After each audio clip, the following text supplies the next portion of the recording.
Right, I think I'm live.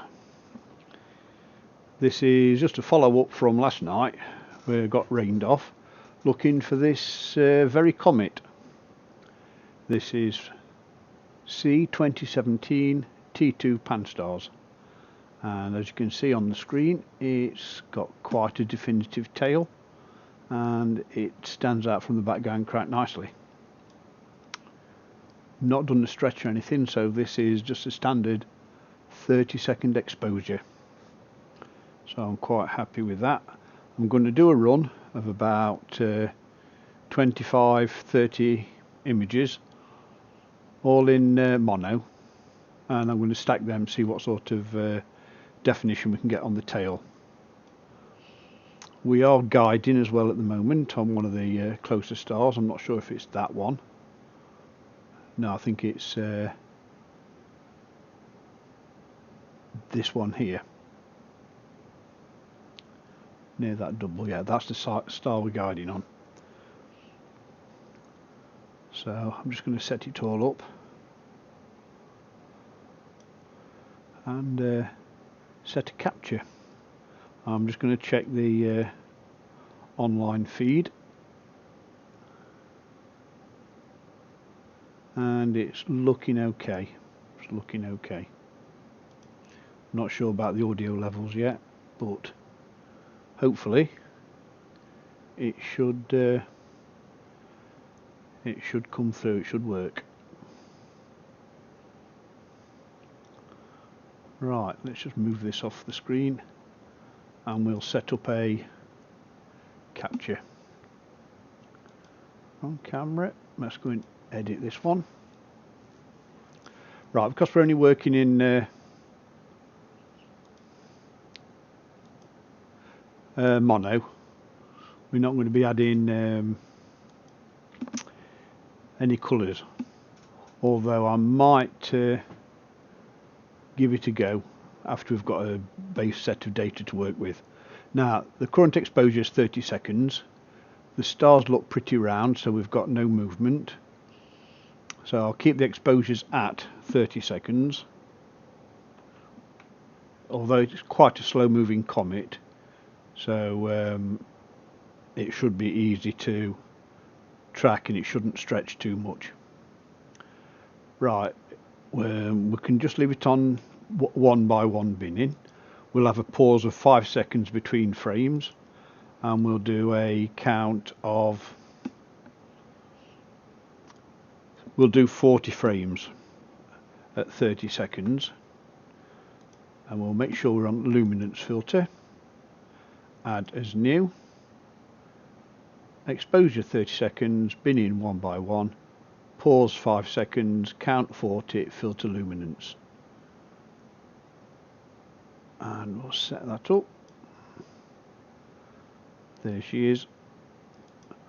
We'll give the object name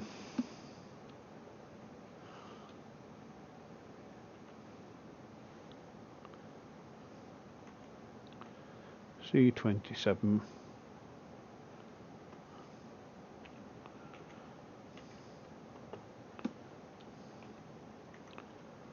T2, C2017 T2. Right.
On the stream can see the comet, so that's pretty good.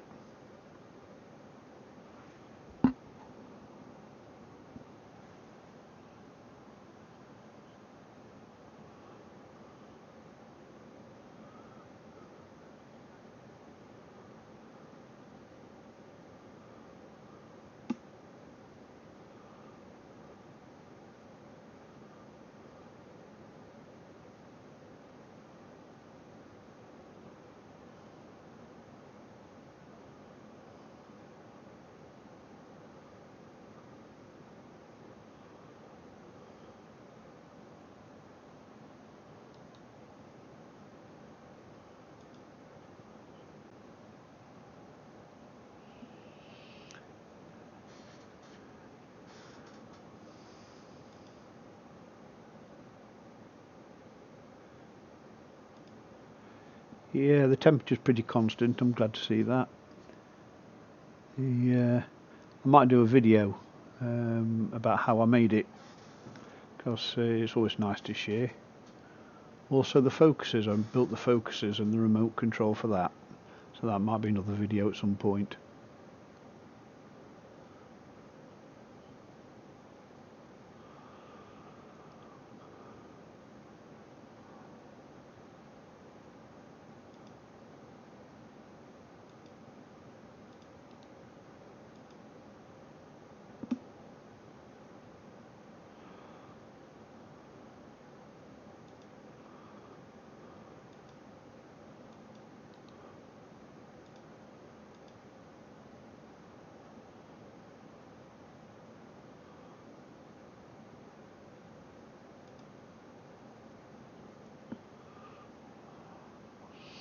Right, the comet is still pretty solid and round, same as the stars around it, so it's looking pretty good.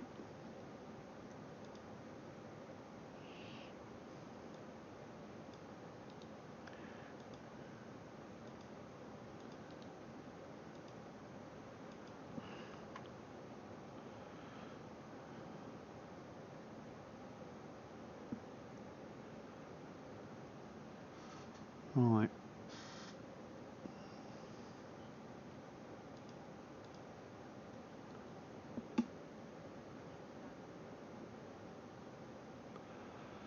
I've not advertised this yet on any of the groups, so I might just copy a link and send it onto the Urban Astronomy group.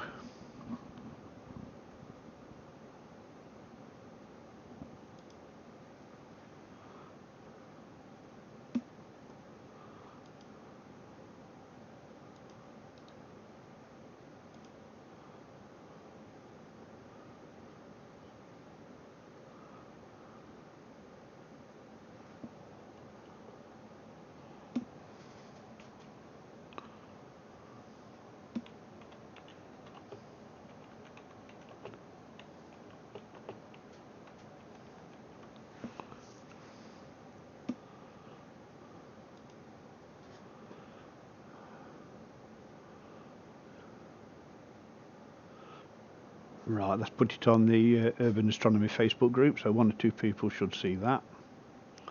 And I'll put it on my homepage as well.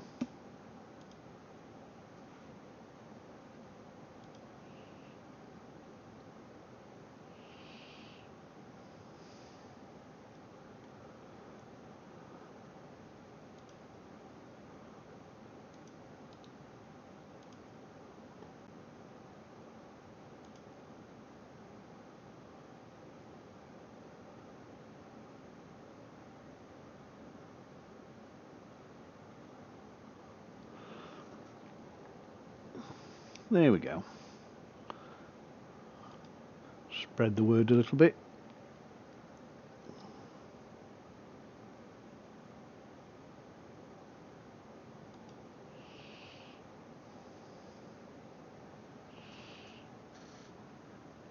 Right, the temperature of the CCD's dropped 1 degree, so the control's not as good as it could be.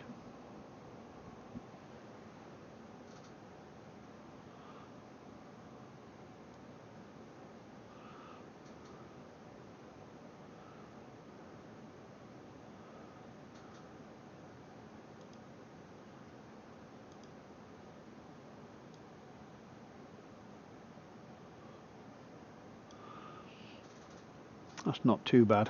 That's not too bad. 25 frames in, 15 more to go, and I think when they're stacked it should make a pretty reasonable image at that. The stars are still looking pretty round, so it's tracking pretty nice as well. There's no stretch on the histogram, so that's exactly what the camera's seeing live as we're looking at it.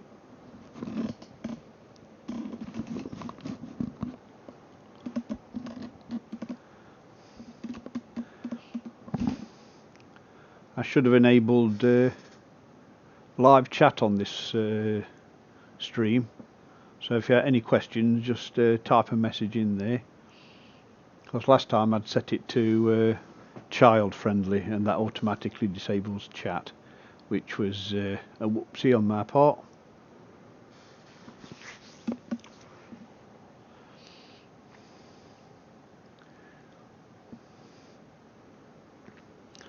Let's just bring up Stellarium and see what else is on offer for tonight, see what's worth looking at.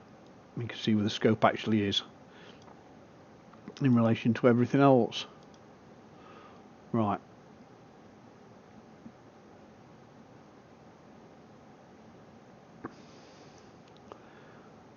There we go, that's for the current position of the scope.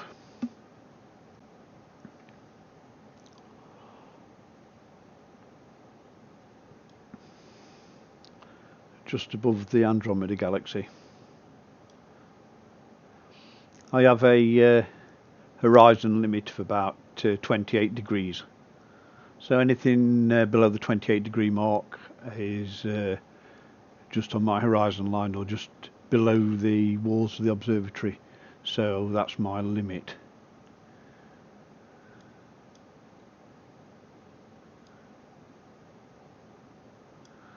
So if there's anything in particular you want to see, drop it in the message and see if you can swing over and have a look at it.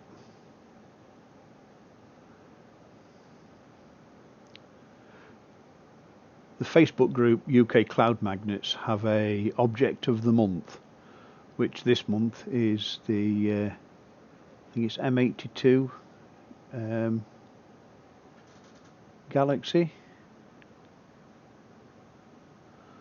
Let's have a look at it. Bode's Galaxy, I think it is. I think it's M82, so either M82 or M81. Yeah, there it is. M81. I was close.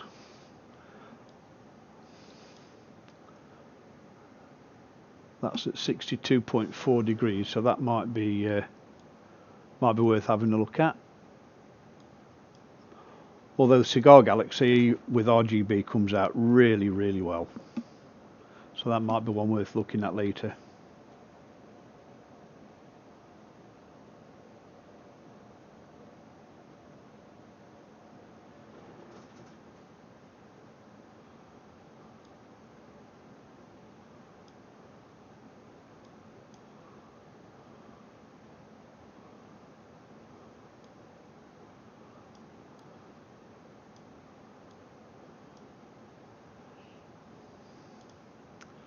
How are we doing?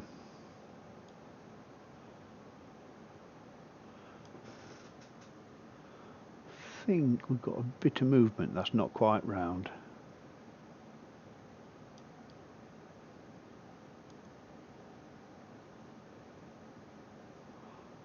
Although they look pretty good to me.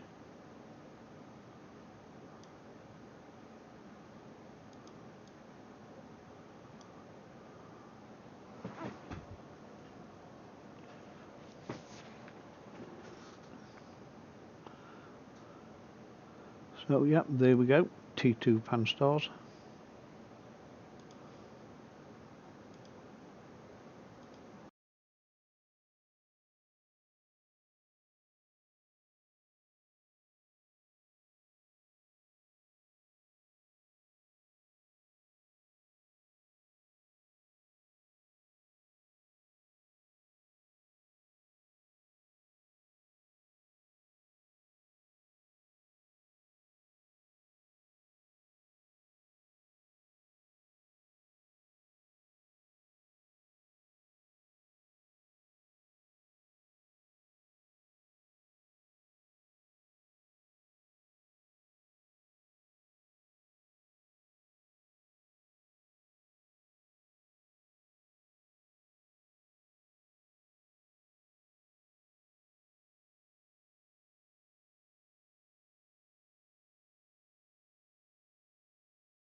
Right, that's the end of the imaging plan.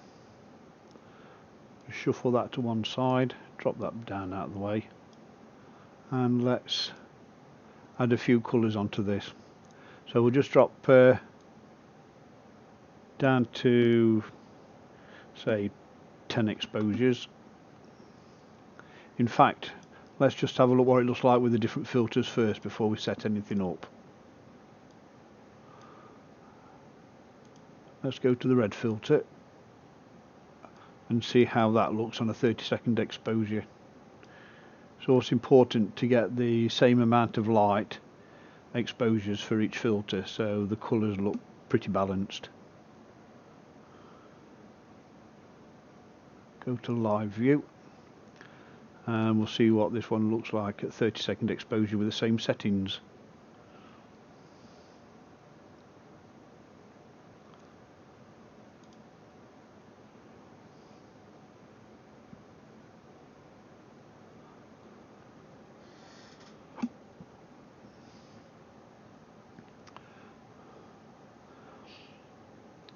The CCD sensors settled back down at 0 degrees centigrade, so the cooling seems to be working. 30 seconds we seem to get enough details there, so I think red's okay.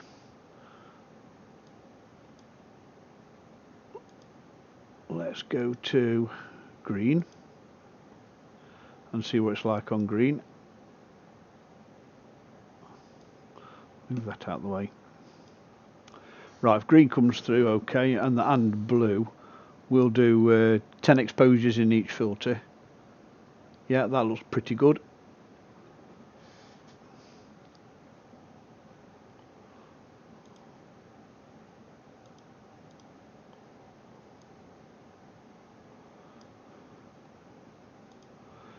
Right.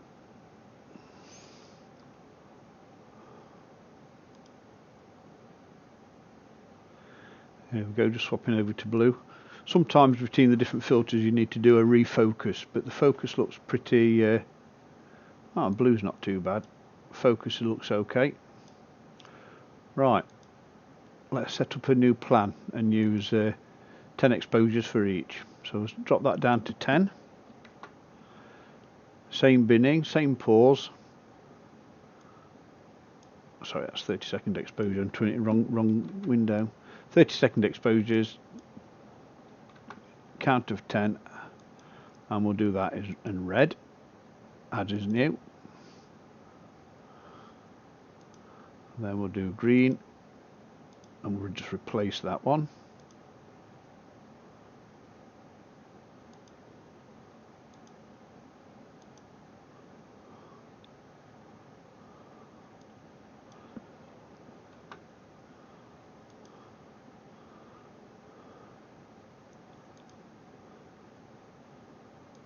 Blue, green, blue, red. I don't think we need hydrogen alpha because I don't think that'll be any emissions from that. So that's a new plan. We'll just use 10 exposures from the luminance from the other set. There they go, that's updated.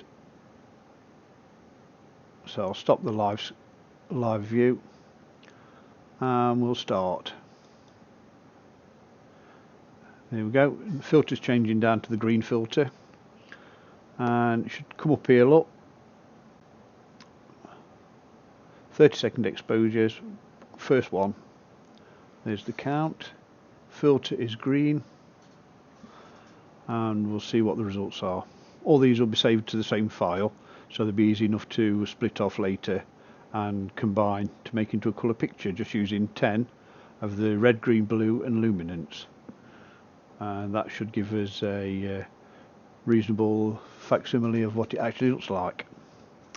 Right, the green filter's in. Let's just move this out of the way. Yep, that looks pretty good. Let's do an auto stretch. I don't need anything on there, we don't need it. The exposure's about right for what it is, so we can clear that. Yeah, there's enough detail there for we don't need to stretch it, and a lot of that can be done in post-processing anyway.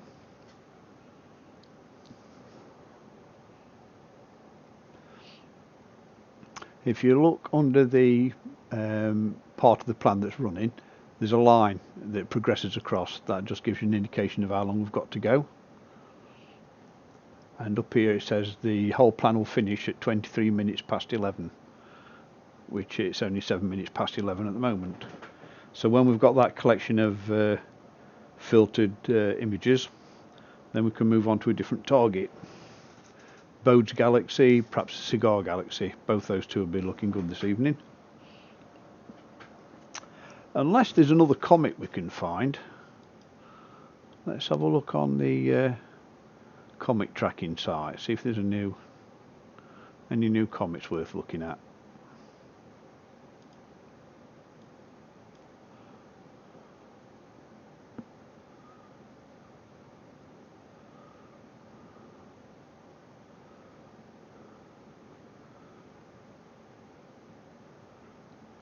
(26P McNaught, magnitude 15, estimated magnitude 17.3. Bit of a challenge from our scope, but might be able to get it. That's in the Perseus area, so we're not too far away from that one. If there's nothing else, we might go and see if we can pick that one up.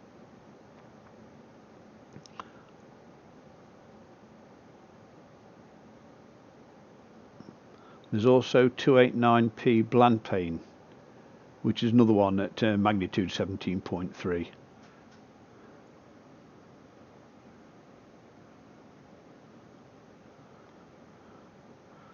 That's within my horizons. And anything else?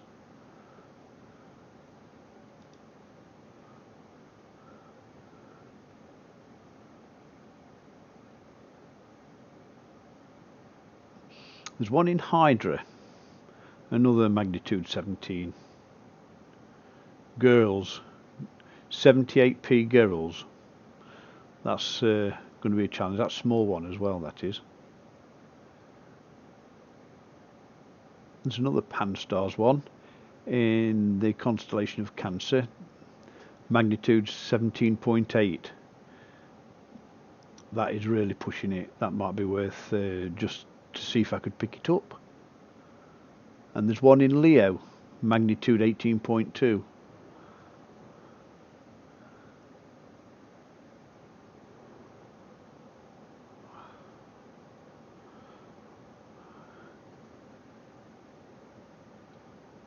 T2 Atlas in Cassiopeia, magnitude 18.6, and one in Ursa Major, 18.6. So there are quite a few comets within range.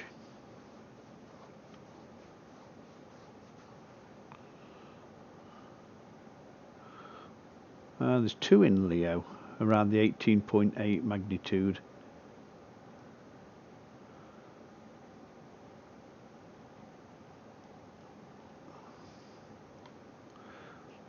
Right, we'll have to see what's going to be interesting.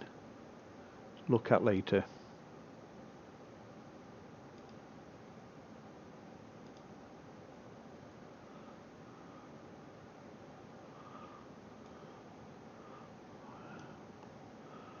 Drop that back in.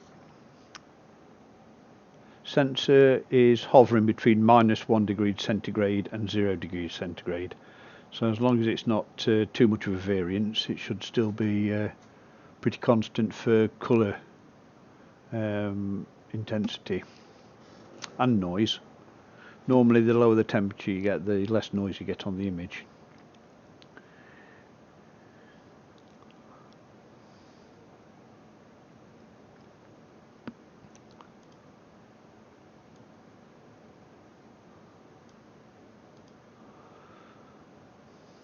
Right, this is the last one in green. So once this one's done, I think we're swapping over to the blue filter and see what that one looks like. That should be a little less intense. It's a little green's quite bright, so blue will be a little bit more subdued. Red's the worst. You normally need to increase the exposure to capture the red colour band.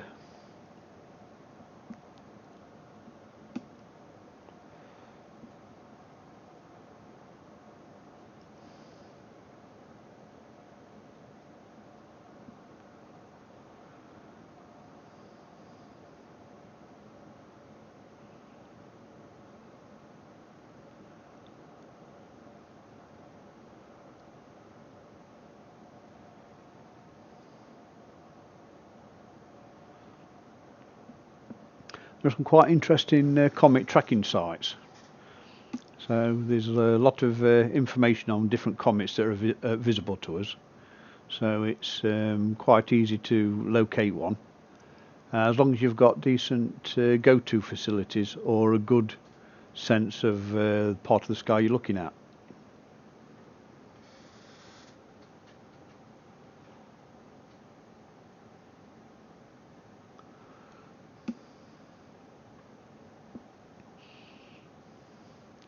That's the first blue. It doesn't look too bad. Not so much tail visible with the blue filter. The luminance filter just blocks out the infrared and ultraviolet and just gives you the main white light component of the image. So it doesn't block all the colours, it just amalgamates everything together, so you get a lot more detail there. So the tail's a lot more visible with the luminance filter that we did earlier on.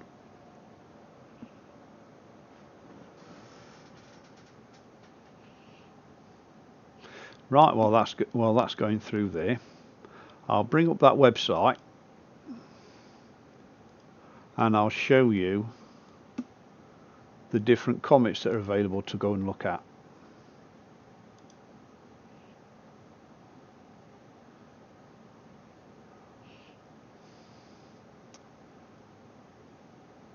If you wanted to have a look at the site yourself, it's called theskylive.com, and it does a lot of the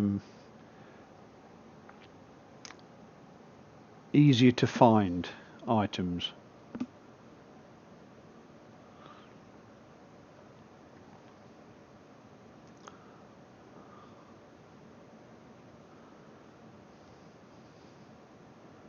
There's the 78p, that's mag 17.1. It's the little green telescope symbol, means it's within my horizon, so it should be easy to view.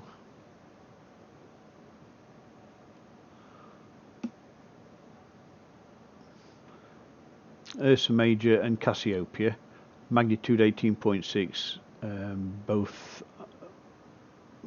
comets, and they're both tracked by the same telescope.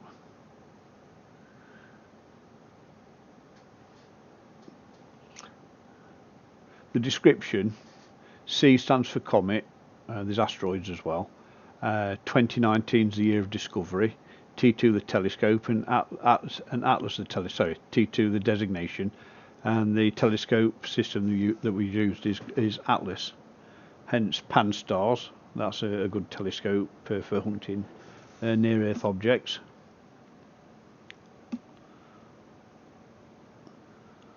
The further you get down the list, the fainter the objects become. 18.8, I don't think I could pick that up at the moment, although I'm going to have a go, and we're only on page 2.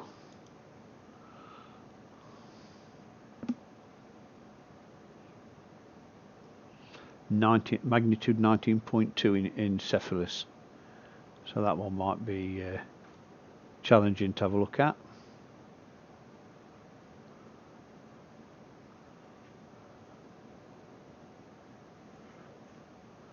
There's one here, magnitude 20.3, C 2013 YG46 Space Watch. That sounds like a really professional outfit that's found that one. Right, I'm going to move this page out of the way and let's have a look what we're capturing.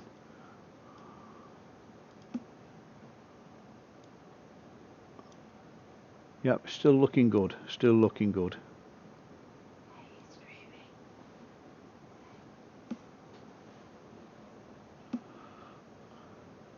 I think that was my daughter shouting over my shoulder, asking me if I want a cup of tea.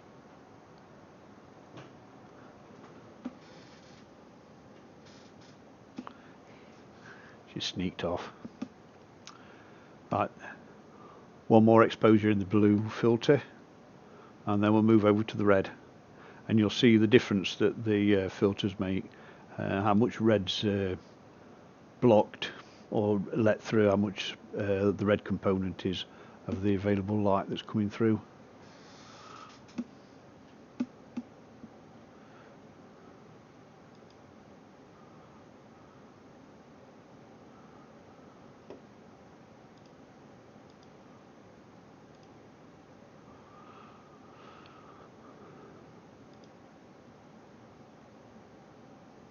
Right, here we go, swapping over to the red filter. Look up there, it says P, that's pause. There we go to E for exposure. The sensor's still at -1 degree centigrade, which is pretty good.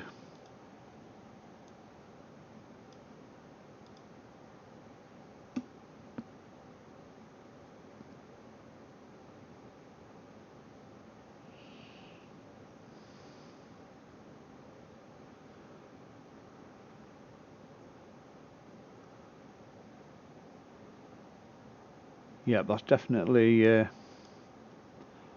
lot less intense. So this is where you do a bit of a stretch on the exposure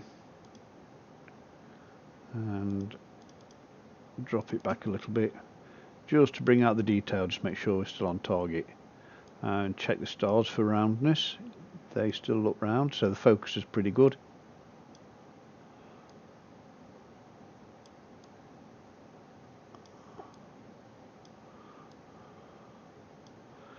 Yep, happy with that.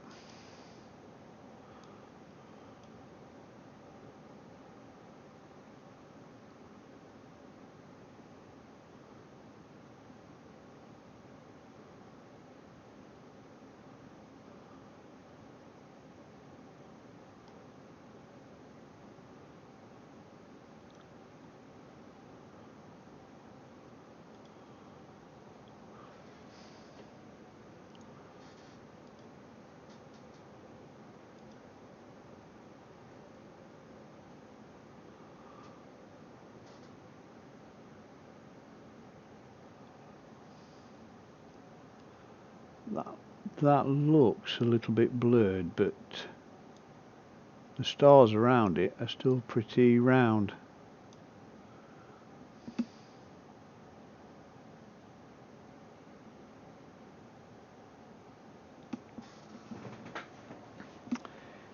It may be just the effect of the corona, the comet's corona, how spread out it is. We'll just have to have a look what that looks like when it gets stacked.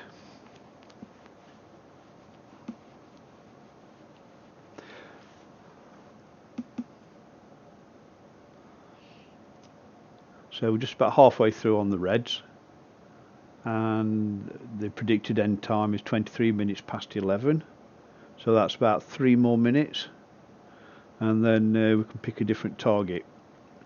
So that will be PANSTARRS C2017 T2. I'll stacking that data for later, and then I'll be posting that in the 2 groups.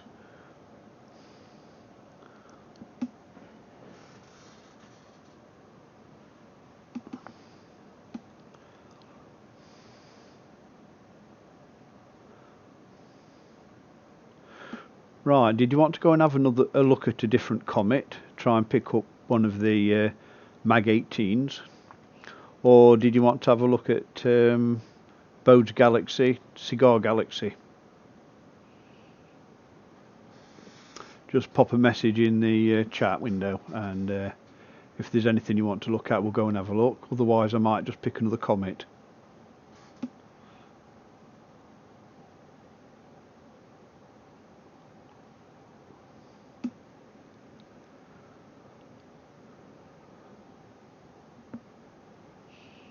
Yeah, we're halfway now through the reds, so there's not long to go on the reds.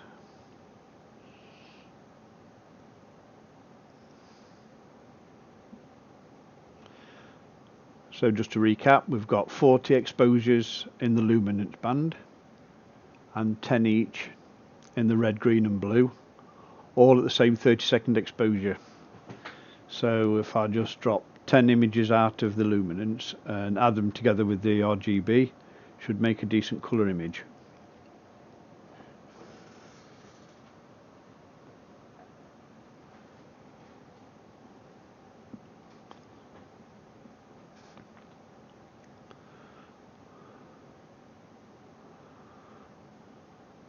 2 more exposures and then we can move on.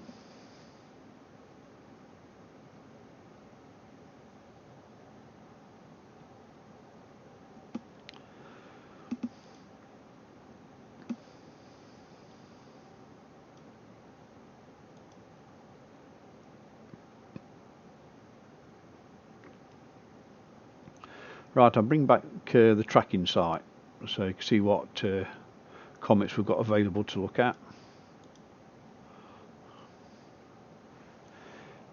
This is the one that we're looking at currently, C2017 T2 PANSTARRS. It's only magnitude 12, magnitude 9.7, magnitude 12. That's one we're looking at now, and we're just finishing off that run. There's one in there in Andromeda that's getting a bit low for us, so we're perhaps not get that one. There's a magnitude 15 McNaught. I photographed that one before, so I might have a look at that one, but I want to go for something a little bit more challenging.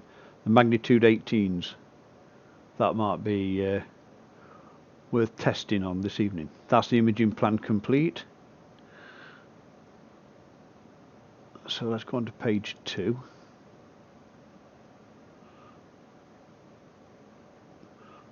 There's one magnitude 17.1, 18.6,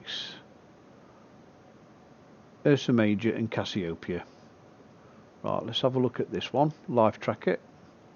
It's quite a fast mover, that is. Right, nice reference star there, look, reference point.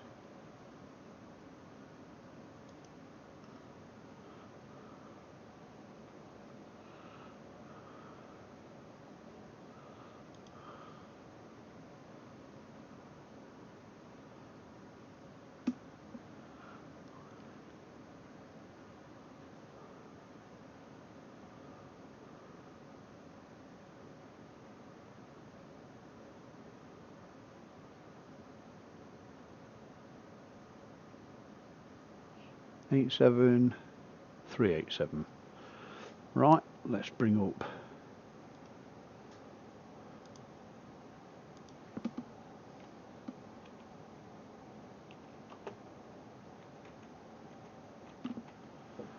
there we go. Let's see if we can find him. There it is.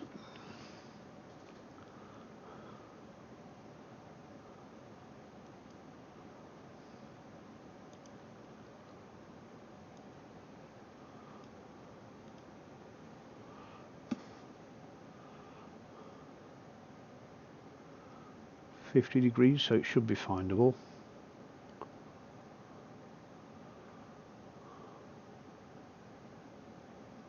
It's quite high near Polaris, so my tracking's not so good in that area.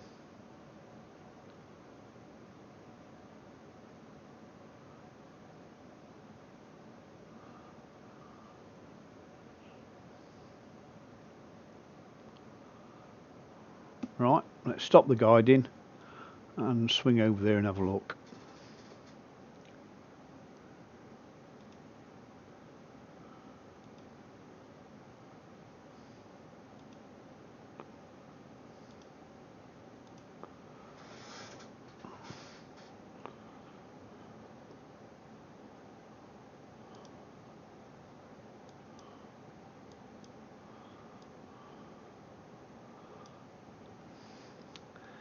There we go. Now scope's coming over there, and then what we'll do, we'll go back to the main camera, main tube,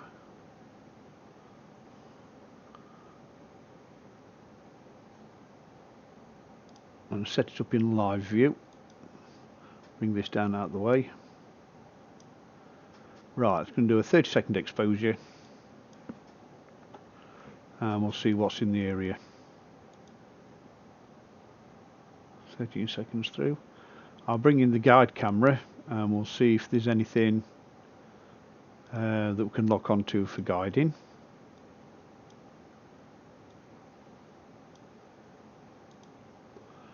Yep, there we go. We'll lock onto that one. There we go, we'll look onto that one and do guiding on that one. Move this back out of the way.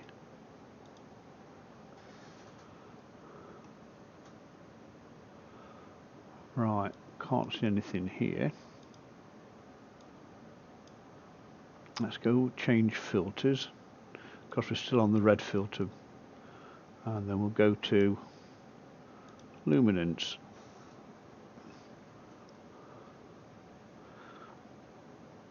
The bright corner down there is amp glow from the sensor. The sensor does get quite warm, and it's like a build-up of electrical noise that causes a flare type effect on the camera.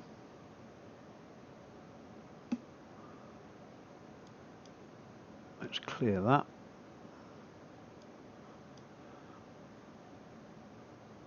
And we'll see if we can see anything in a second. Focus is still pretty reasonable.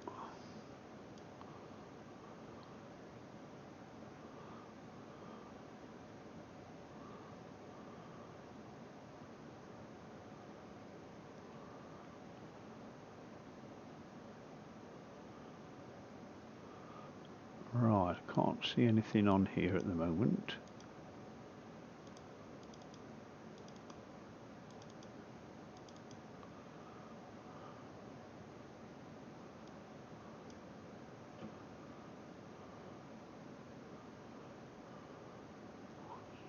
Can't even pick up the galaxy.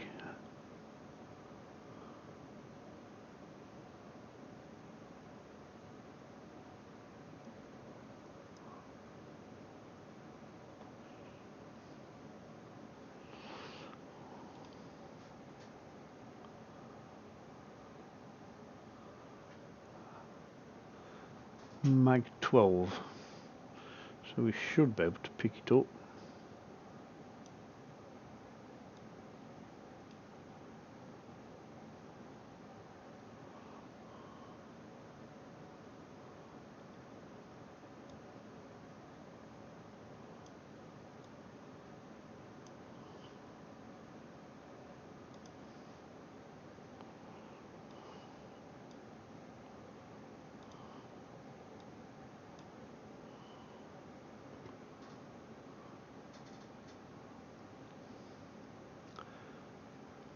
Right, let's see if we can log on to a reference star, something quite bright, not Polaris.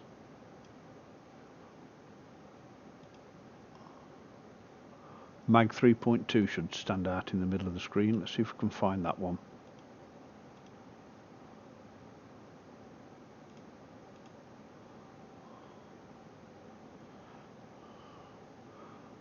Drop the exposures a little bit,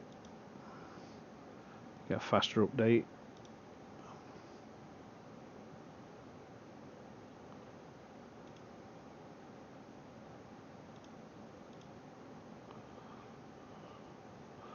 And that finishes.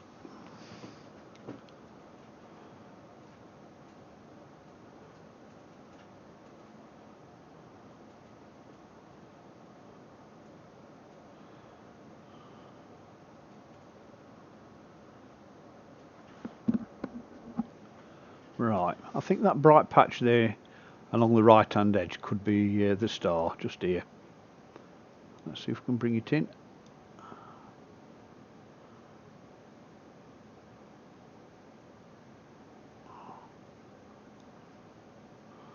Drop the exposure down to 1 second.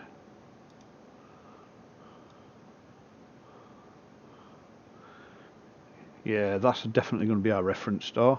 So once we align on that one, we should be a lot more accurate on the slew to the next star.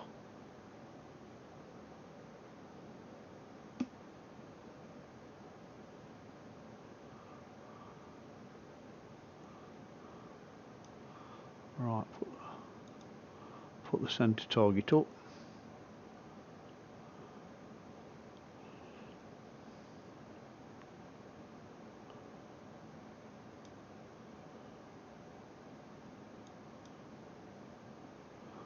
Oops.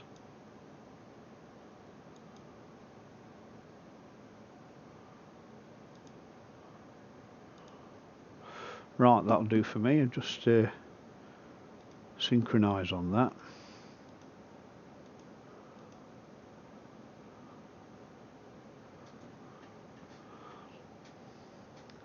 Just find that target again, that galaxy number, and then we'll swing over.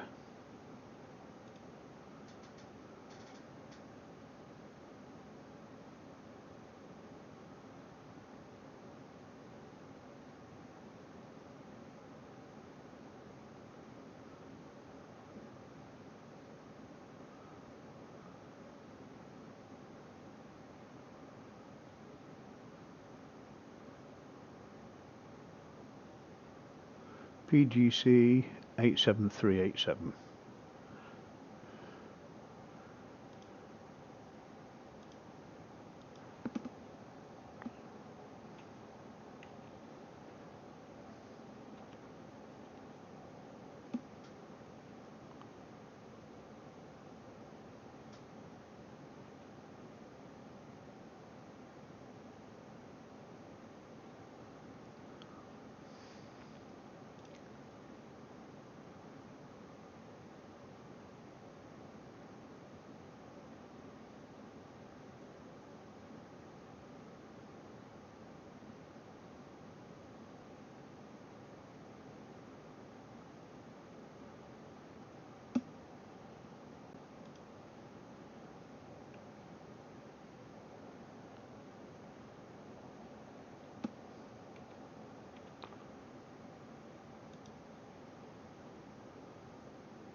Right, just slewing over to it now.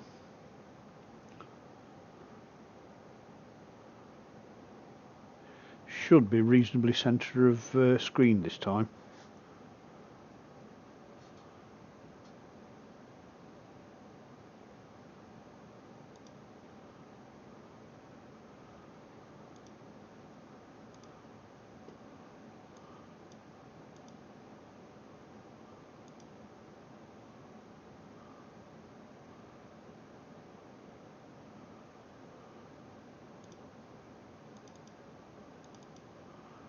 That's possibly it there, look.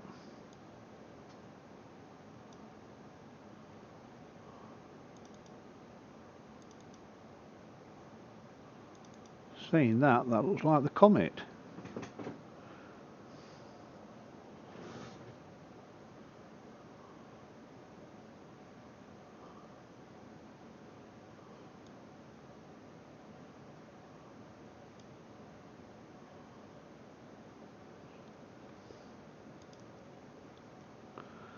Right, we'll just whack up to 30-second exposure and see what comes out. That could actually be the galaxy.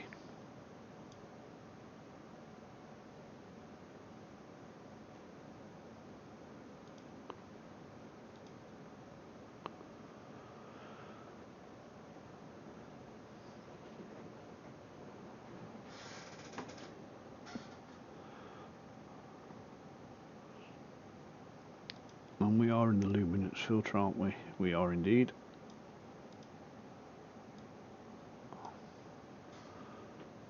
That's the galaxy, okay.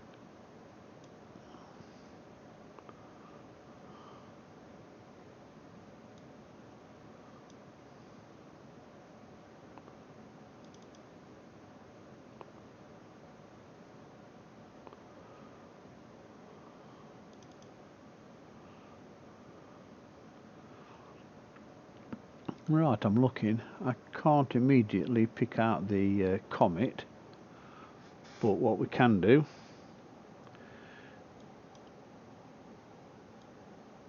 we can up the exposure to a whole 60 seconds, and that should pick out anything in the fainter areas.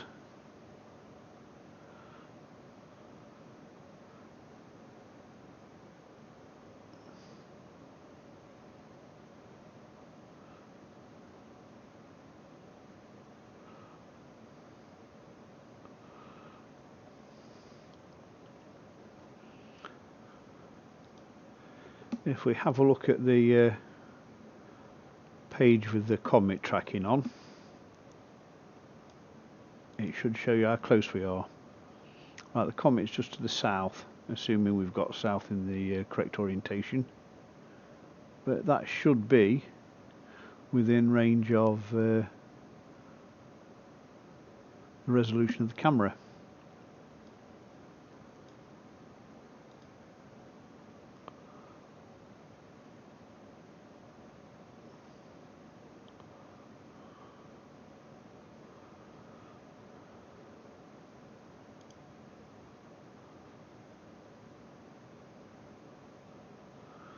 Right, here we go. 60 seconds, what can we see? That's definitely the galaxy. That's definitely the galaxy.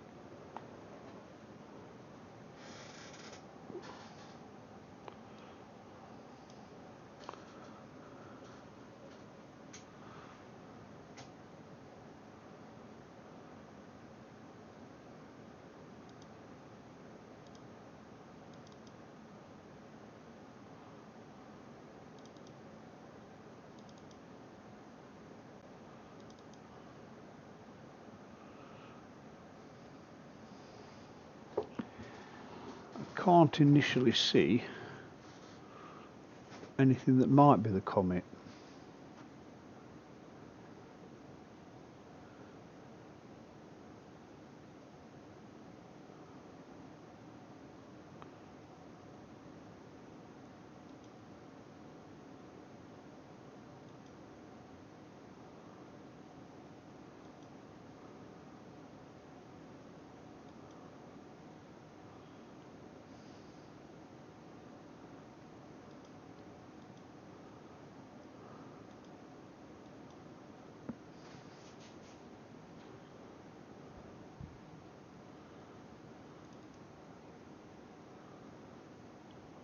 That bit, there's that bit there.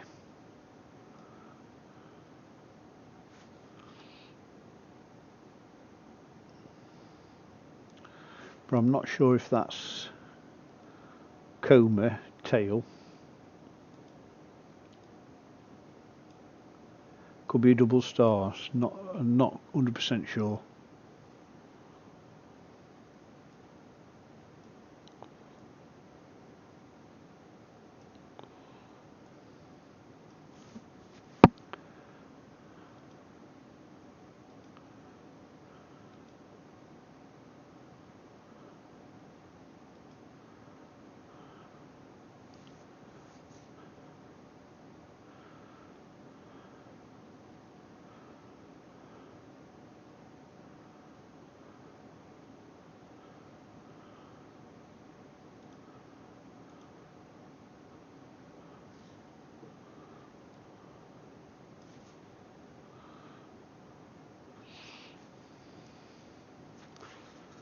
No, can't make my mind up.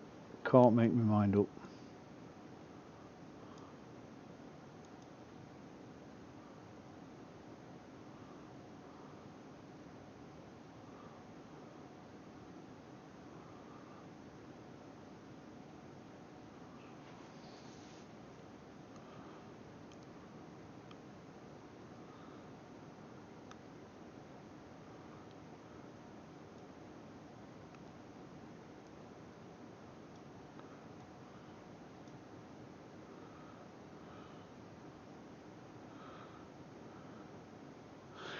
Well, if all else fails, give it some more exposure. Right, let's go for 2 minutes, 120 seconds.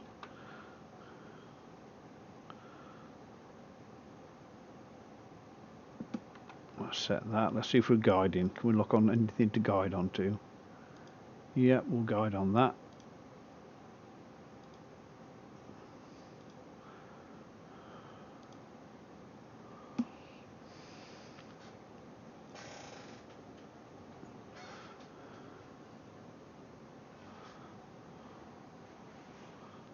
Right, I've just picked up on a guide star and just going to monitor that for a second. Because the angle of the tube's changed, the balance sometimes drifts off a little bit. Normally I do a little bit of a balance just to double check things if I'm going to do a long session, but because I'm just target jumping, twitching, it's not going to be what going to do it. With it being such a big scope.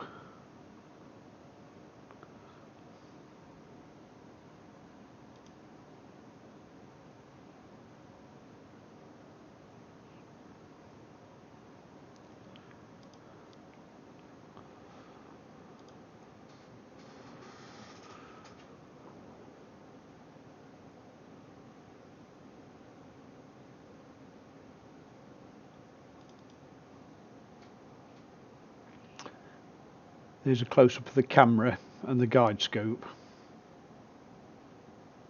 That's what we're actually using right now.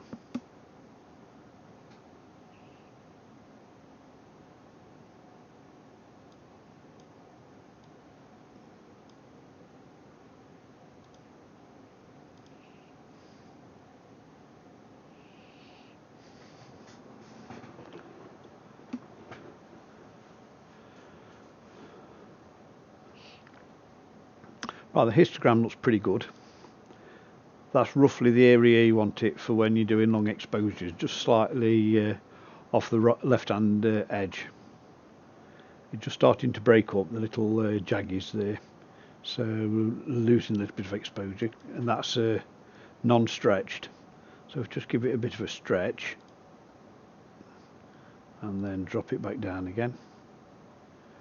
Normally that you can bring out the fainter things, but I just can't pick out the Comet. Right, that's a 2-minute exposure, and I think 2 minutes is a little bit too much.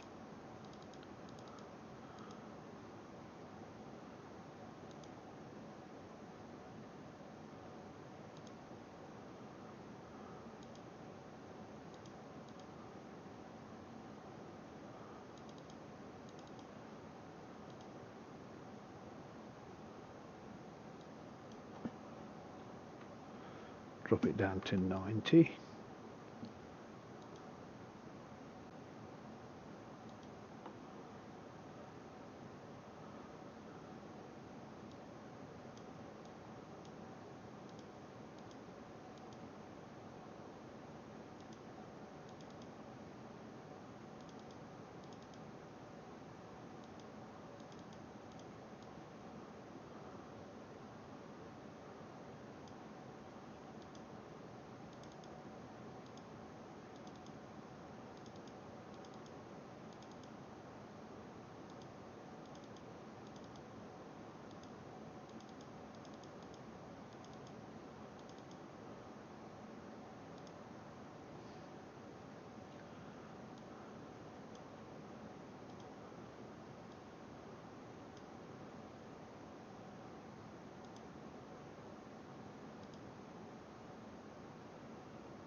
I think even 90 might be a little bit too much for this one.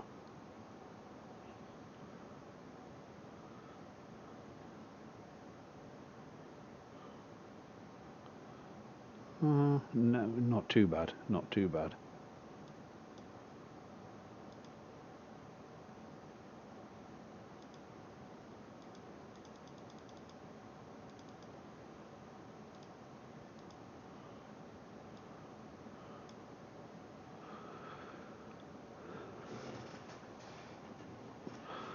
Right, still can't see it as such.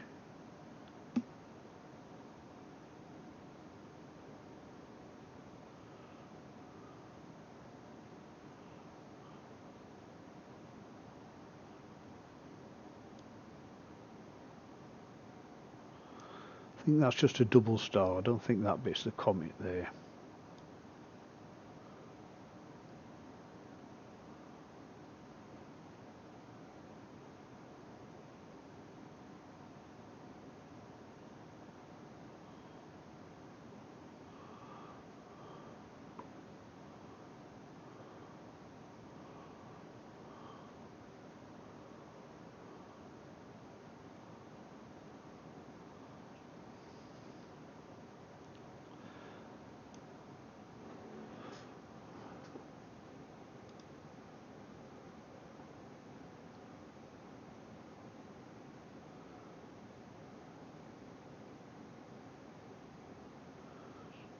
Now I think magnitude 18 might be just beyond what my scope and camera combination can pick up.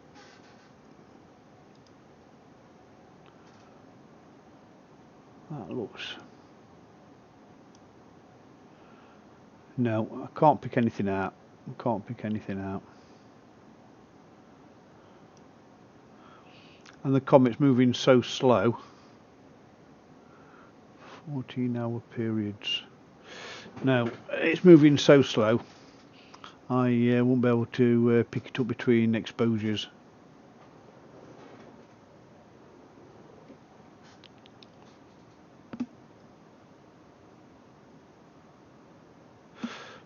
Right, let's have a look what else we've got.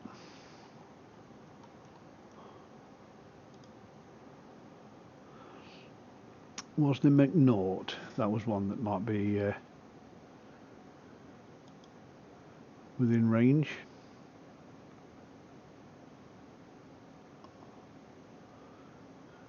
And there's something in the Tycho catalogue. Right, let's see if we can find this one. Bring up Stellarium, bring it onto that screen.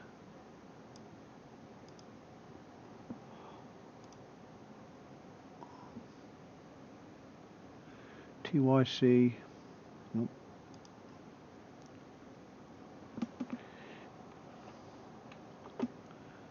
(2856).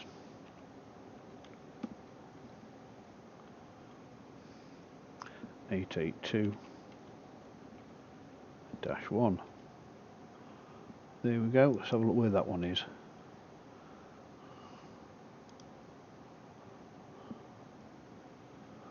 (45°).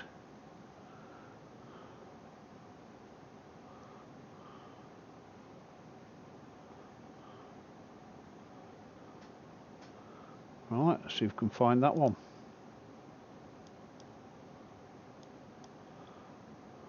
Might need to pick up a reference star for this one.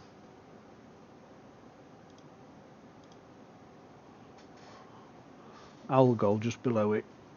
That will be a good target just for a reference.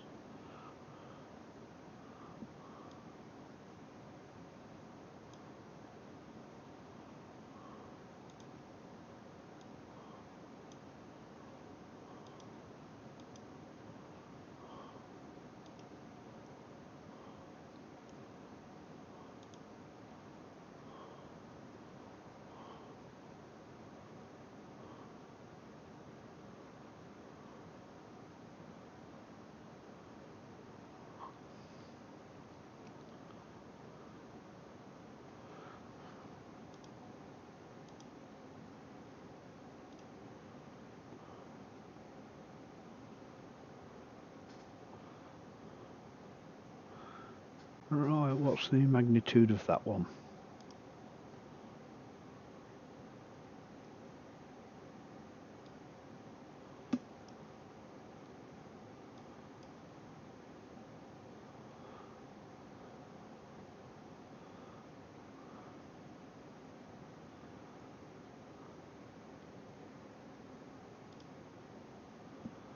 Mag 2, right, I'll just slew across to that, reference that one, and then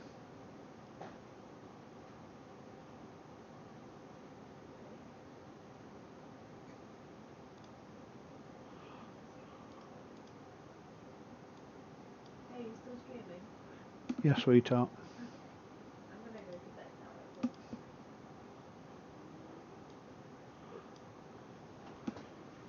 I'm going to bed, Smarter. Okay, sugar. Night. Night. That's my daughter. There we go. That will be Algol just there. So I'll just centre that one. That will give us a good reference for locking onto the next target.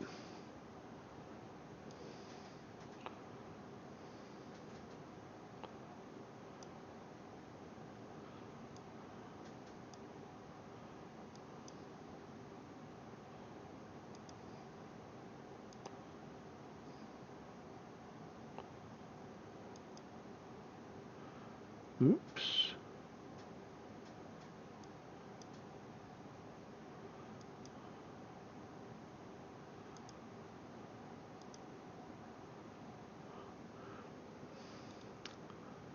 sync on that one. Right, synchronised. All we've got to do now is remember the number of that blooming target.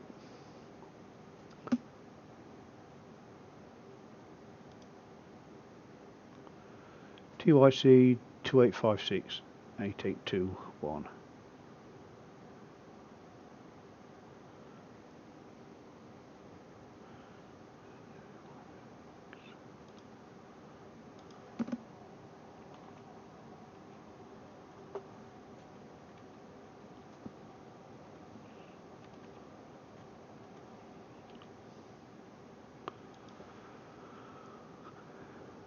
There we go.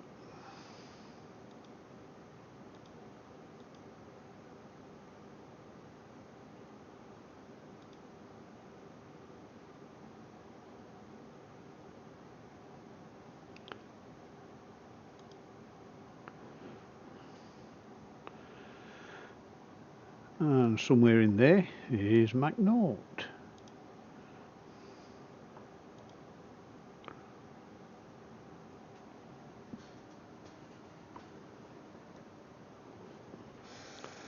Give the scope a few seconds to settle down, and we'll increase the exposure and see what we've got.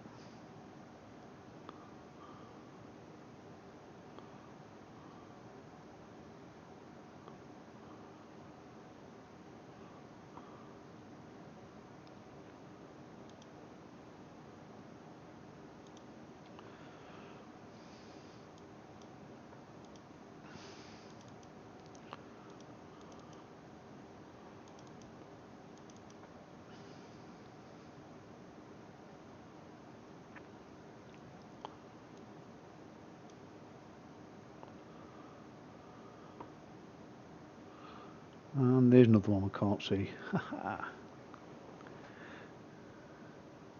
If it was easy, everybody'd be doing it.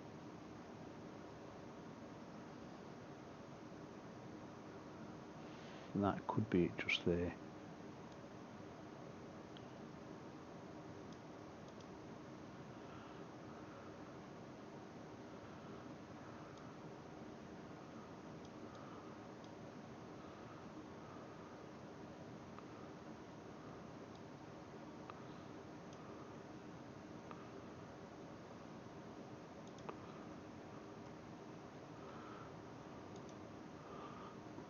Right, we'll give this one 30-second exposure, see if we can pull it out.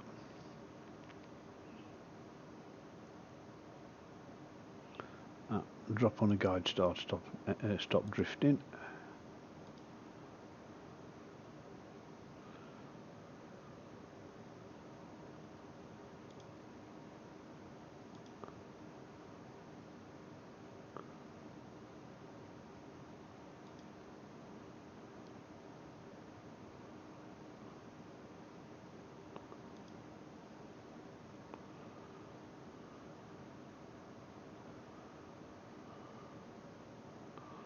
Right, what have we got?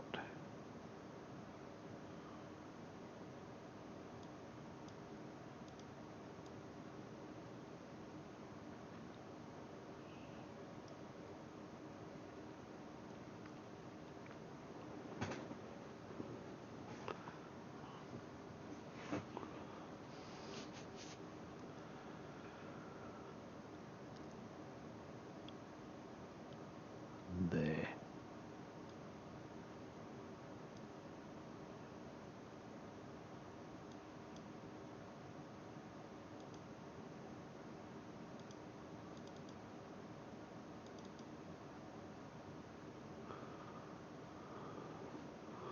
Check what magnitude that one is at the minute. Magnitude 15.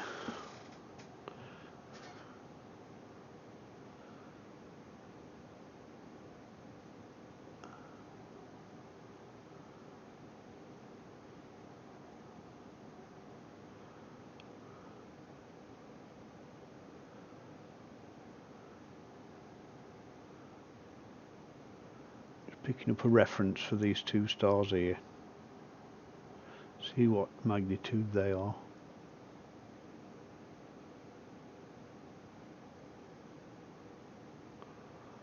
magnitude 8,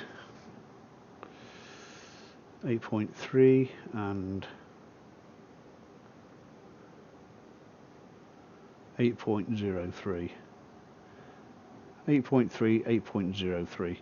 So they are twice the brightness or more. Right, we've got a galaxy we can drop onto.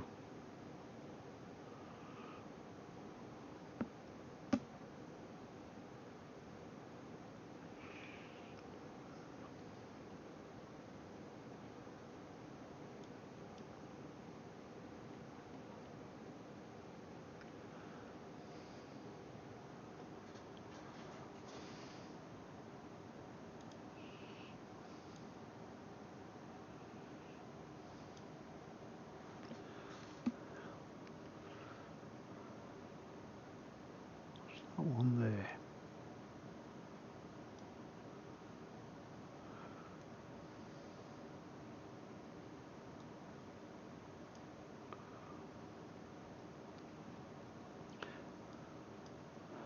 Well, I think we've hit the dew point according to my thermometer, so I can be expecting the optics to start clouding over soon. Just check the guide scope, what's that looking like?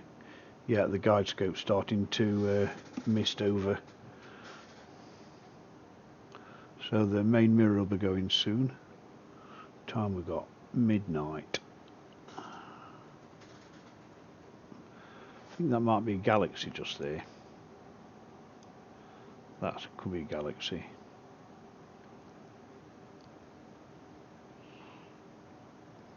I've got a feeling that's it just there. Let's give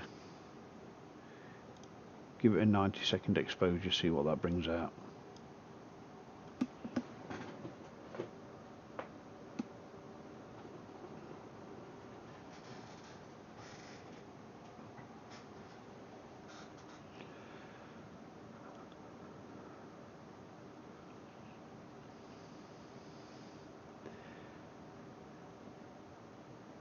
If it's not obvious on this next exposure, I'll have a bit of a look round.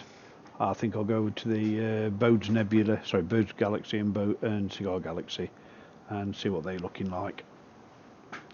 Might do a slight run on those.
Oh, well, here we come up to the 90 seconds. See what we've got anything this time. Bit over the top. That could be another galaxy just there. That's definitely a galaxy there.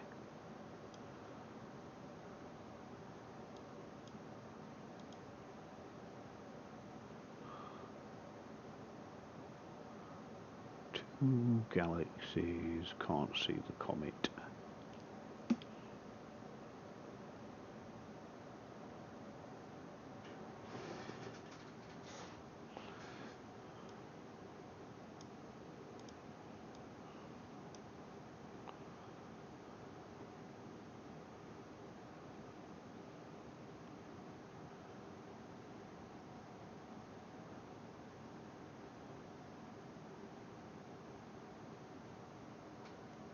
There. There, see if that moves when the next exposure comes in. That could be it.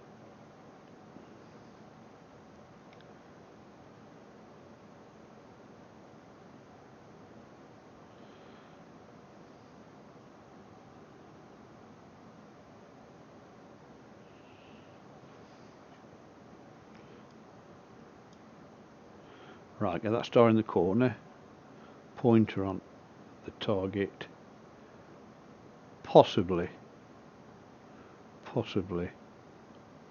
Right, we'll go with that one more time.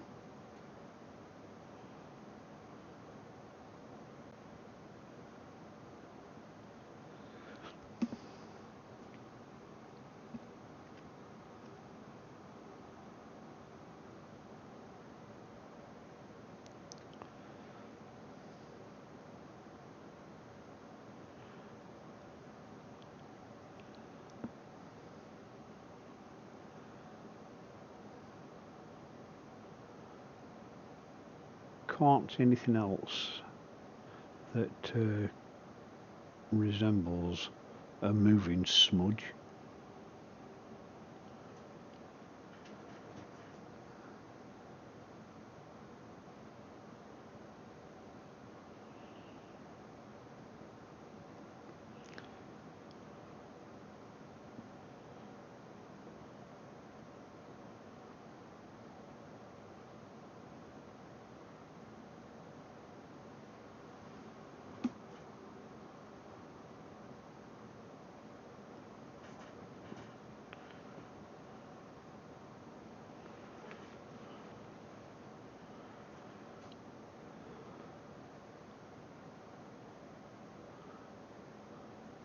Nope, that didn't move.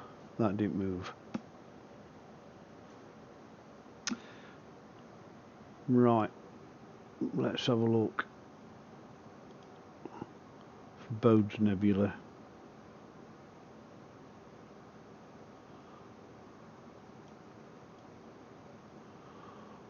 Although there's an area just above where we are now with quite the intense collection of galaxies.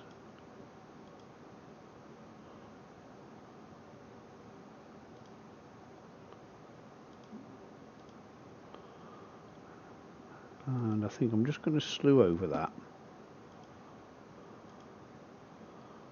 and see what we can pick up.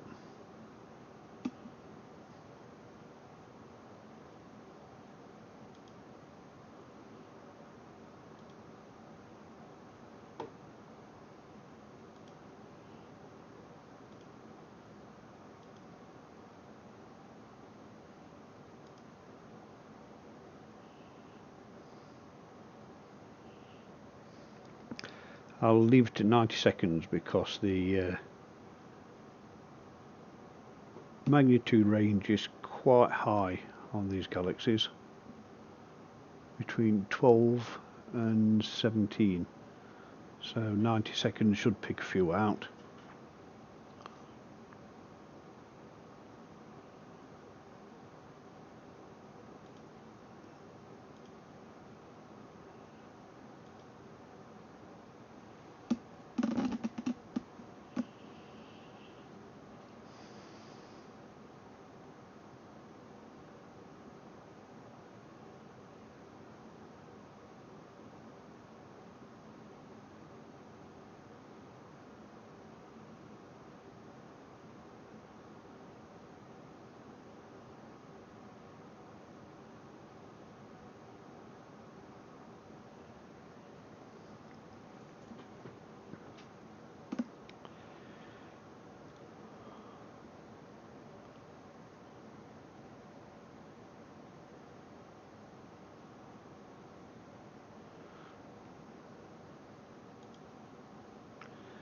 Oh, damn it.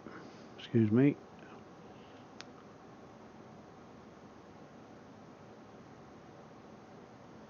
Oh, well, yeah, the satellite going through.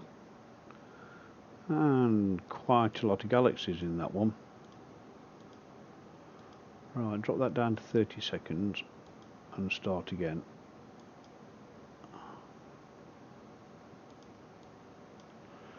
So So we've got at least 1, 2, 3, 4, 5, 6, 7, 8, 9, 10, 11, 12, 13, 14, 15. I think we've got about 20 galaxies in that frame.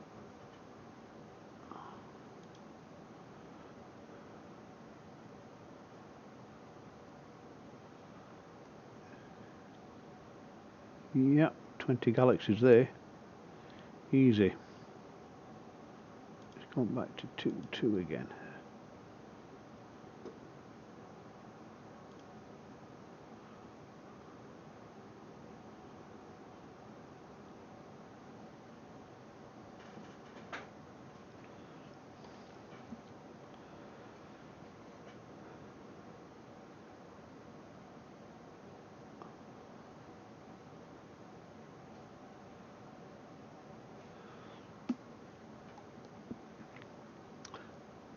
Right, 30 seconds seems to be okay on that. Let's just drop over to the red filter and see what it looks like in red. If there's any detail in the red, I might up it to about 45 seconds and do 10 exposures on the RGB, see if we can get a picture out of it, see if there's any colour in there.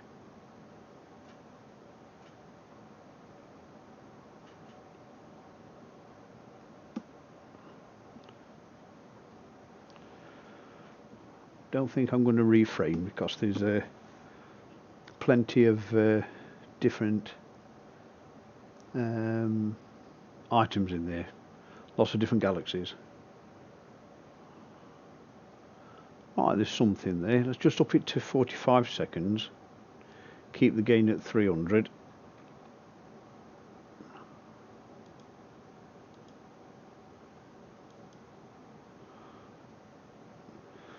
And if that works with the red, then I'll do a RGBL capture and see if we can turn that into a nice little picture.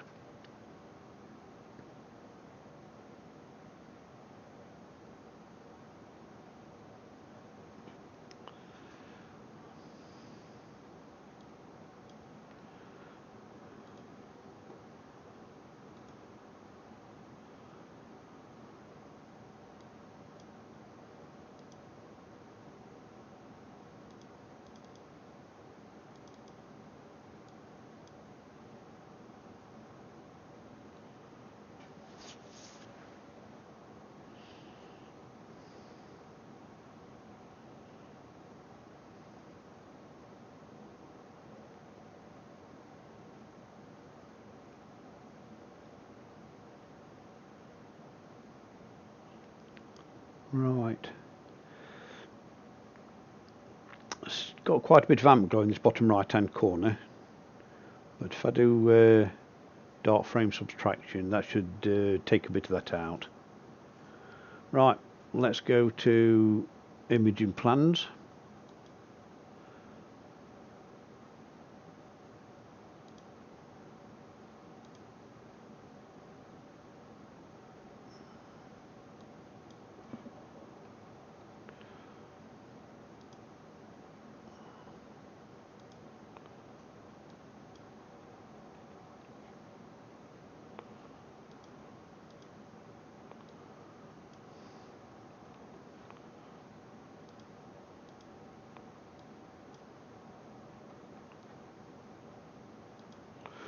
Right, so that's 45-second exposure, binning at one by one, 5-second pause, and we'll do 10 exposures at each filter.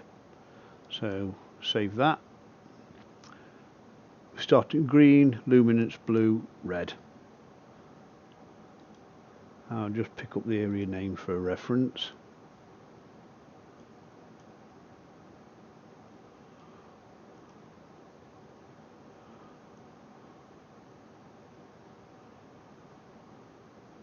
Perseus A.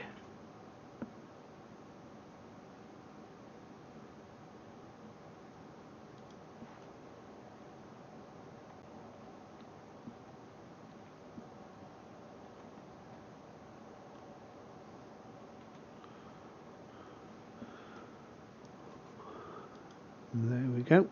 Start that sequence.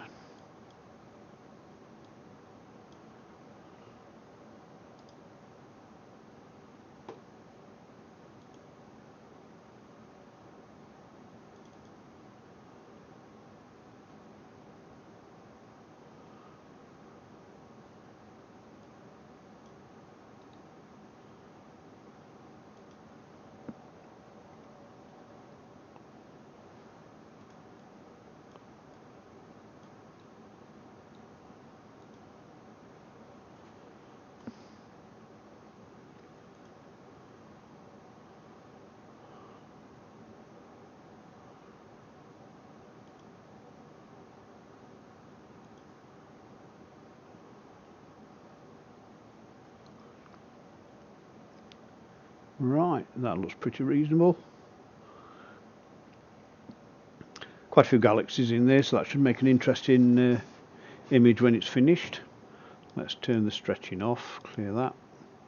Yeah, there's plenty of galaxies there, so it might pick up one or two. I'm not sure about the details we'll get, but hey ho, game for a laugh. The CCD is still at -1, so it's pretty constant with the temperature control, so I'm quite happy with that now.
Right.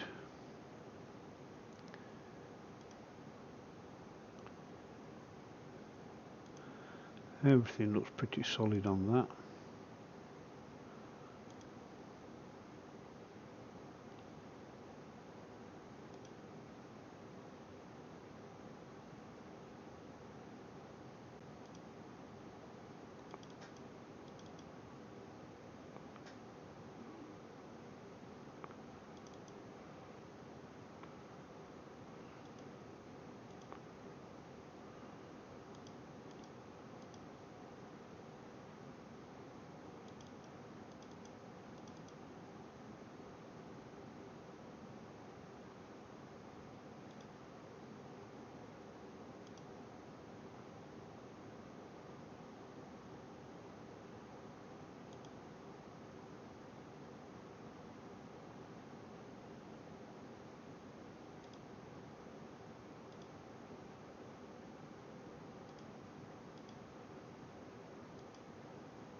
Just having a look at the CPU usage, and it doesn't look too bad.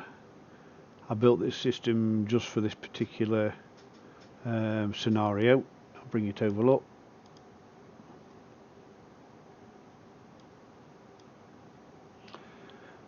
We're streaming, we're communicating and controlling the telescope. Got plenty of bandwidth, only using a small bit of the graphics capabilities, and none of the cores are overly taxed, so it's quite satisfying to see.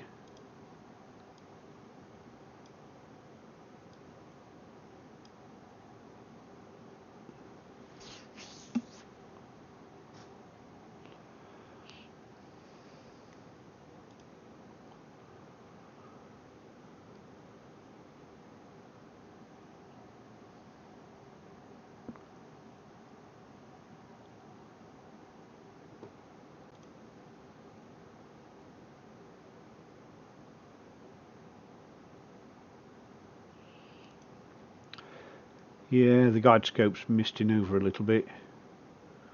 Time we got 20 past midnight.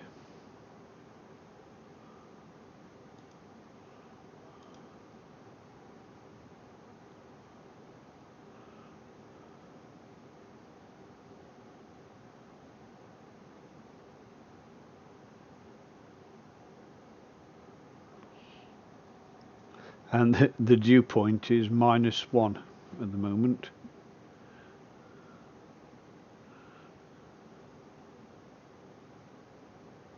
Humidity is quite high, 81, so bad combination, hitting the dew point with the high humidity.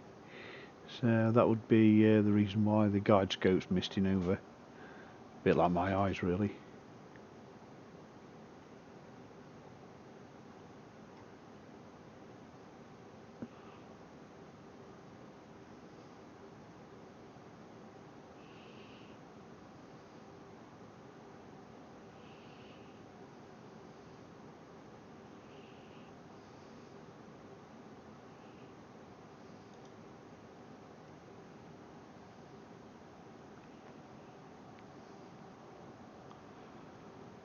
I'm switching over to the luminance filter shortly, and that should get pull a little bit more detail out.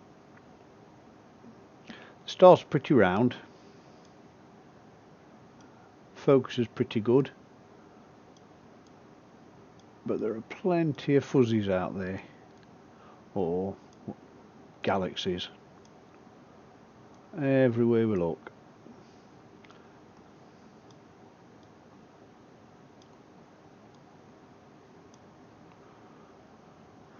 Right, there we go, swapping over to luminance filter, see what this brings in.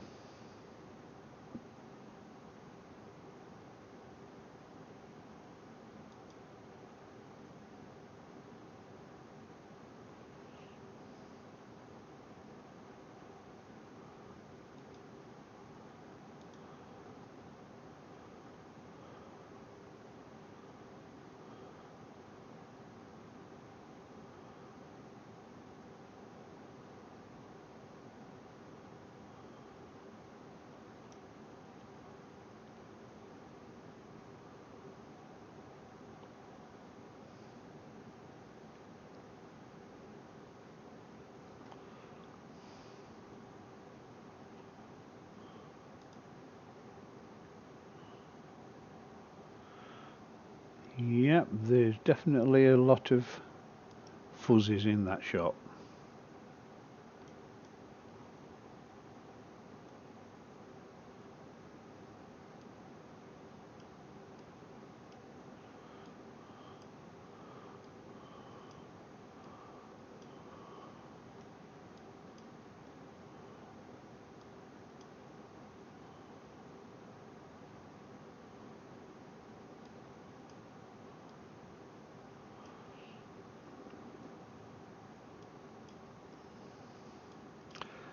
Well, nearby we've got the California Nebula a bit to the west. I've never focused on that, I've never imaged that one, so I might have a look at that. hydrogen 2, hydrogen beta. So it's quite faint. It's a hydrogen emission nebula, so it might be worth a quick look.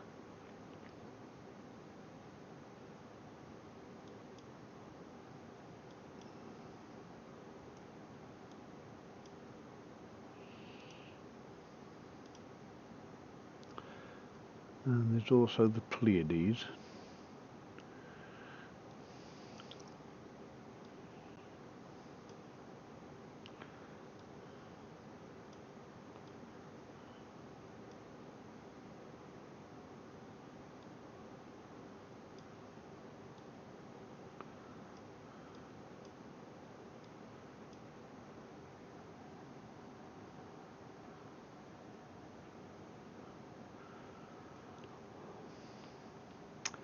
Yeah, you can see the image misting over a little bit now. It's going a bit grey.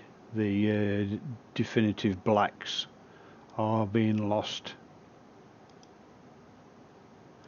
That just means the humidity is just getting on the mirror, either primary or secondary, possibly even the filter. We're right on -1°C, and that is prime for the dew point.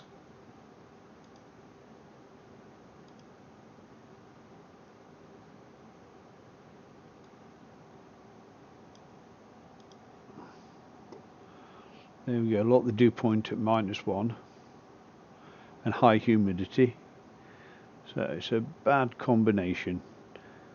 I've got my heaters on very low,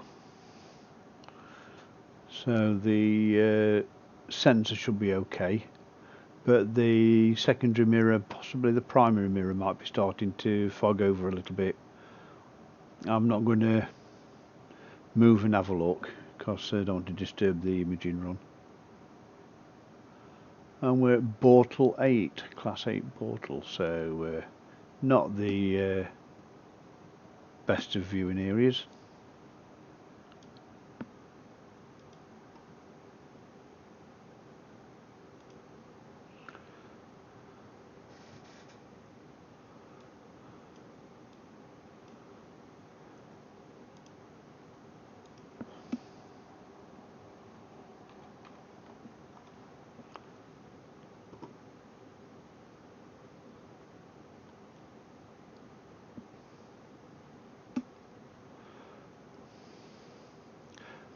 Bode's Galaxy might get to visit, I think. Have a look at that one.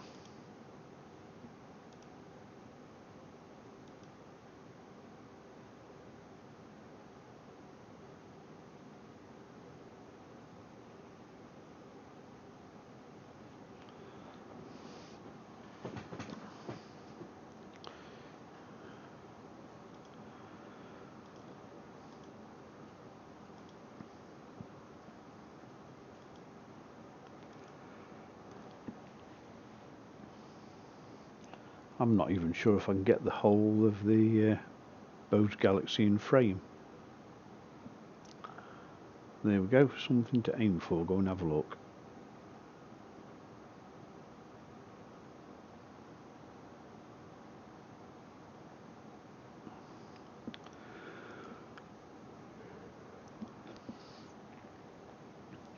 Getting ready for a cup of tea and a biscuit, I think.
Well, so far this has been almost a trouble-free stream, apart from not being able to find a few comets, McNaught namely, but that's not a fault of the stream, that's just bad eyesight on my part.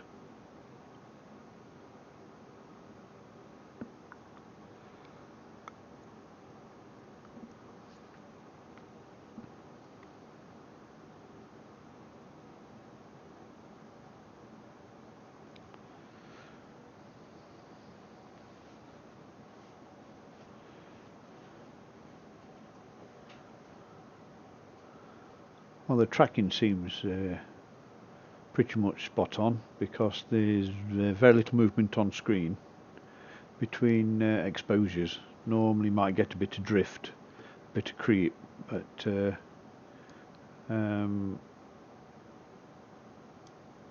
looking at the different exposures, it's pretty constant, so quite happy with the tracking as well this evening.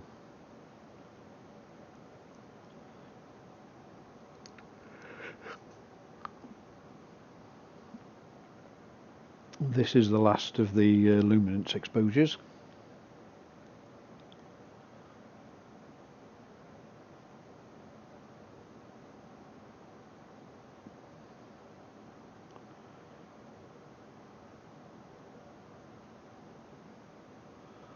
Well, that didn't move.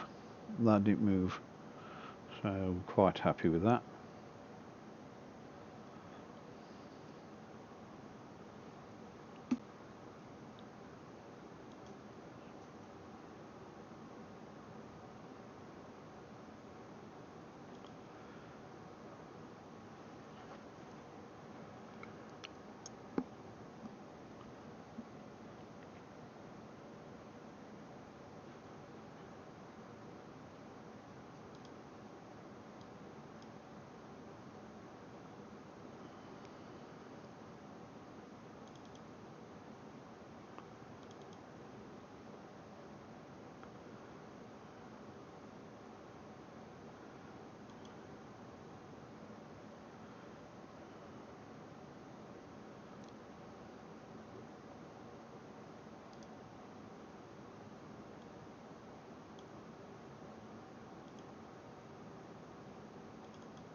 Yeah, that tracking's pretty solid, nothing's moving.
Yep, there's a little bit of movement there.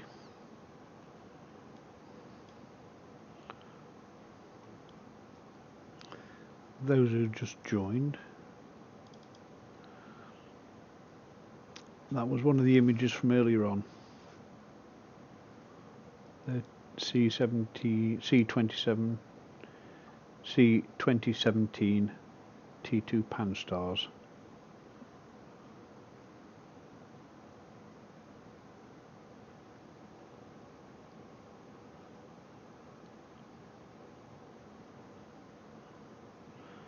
And this is what we're currently looking at, an area in Perseus absolutely crammed with lots of galaxies.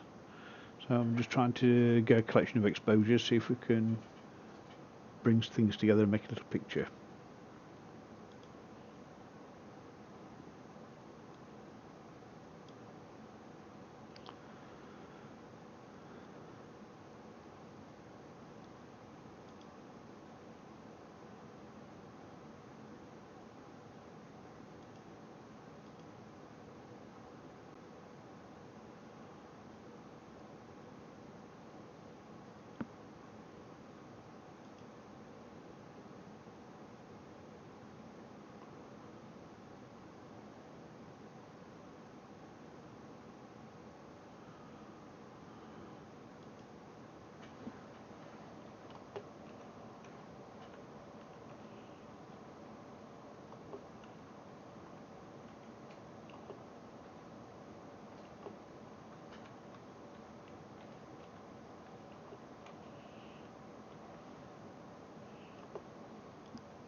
Right, 7 more exposures, and then I'm going to move on to another target.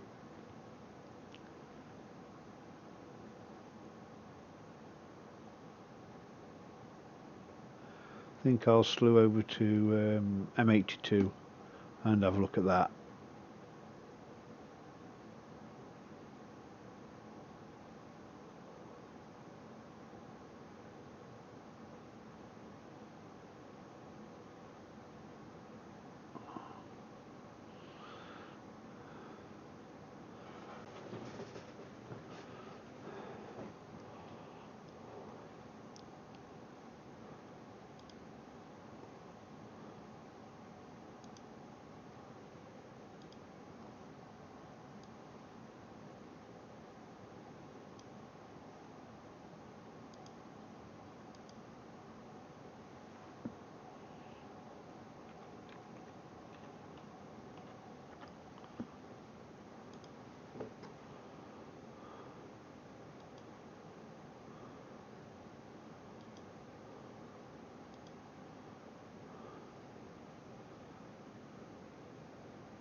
Right, looks like the guide scope has finally given into the fog.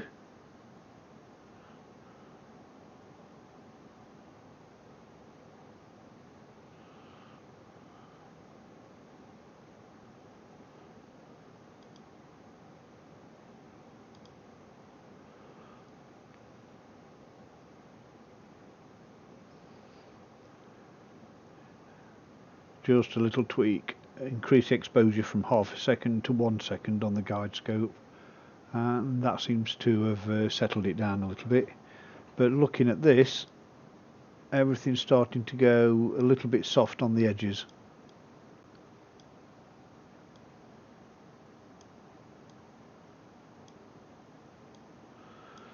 So I think we are getting a little bit of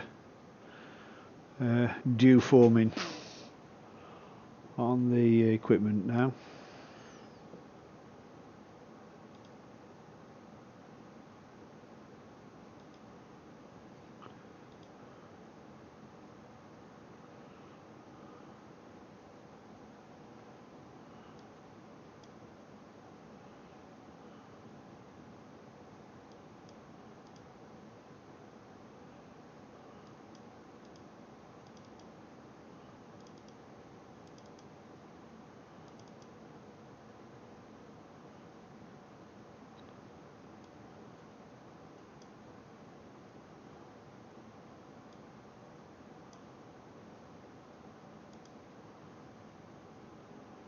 Well, I'll still go through to the end. 3 more exposures, and you never know, there might be enough data there to make a picture.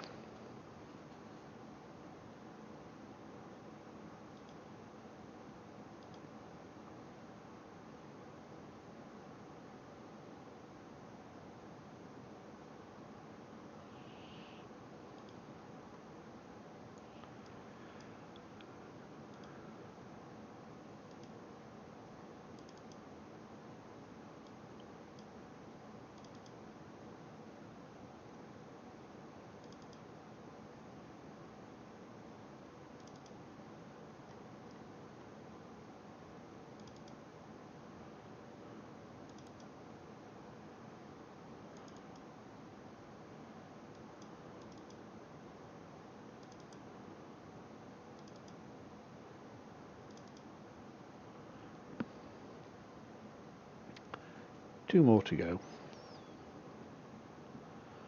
and then M82 I think.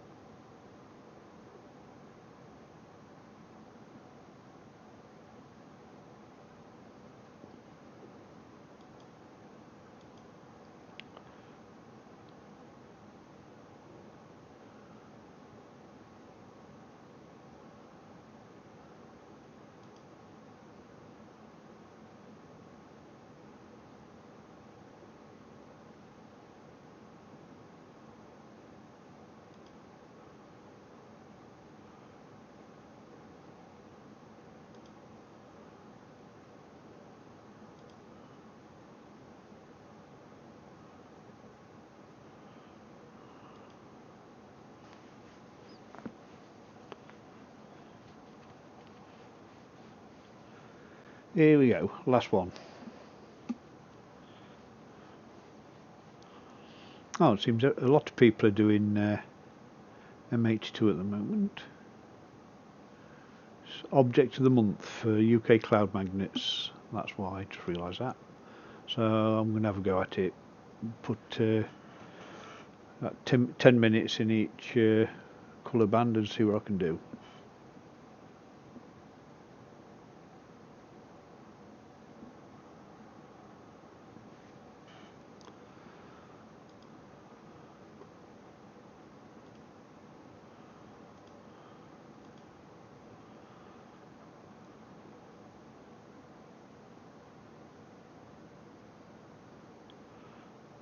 That's it. That's the imaging plan over.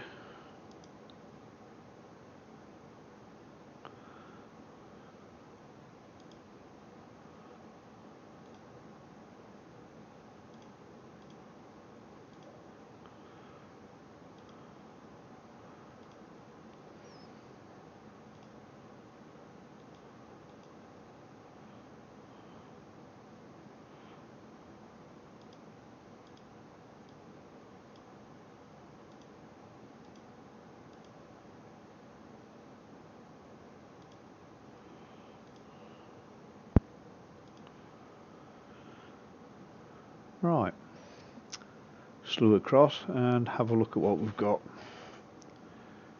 Should be somewhere in the region of Bode's galaxy.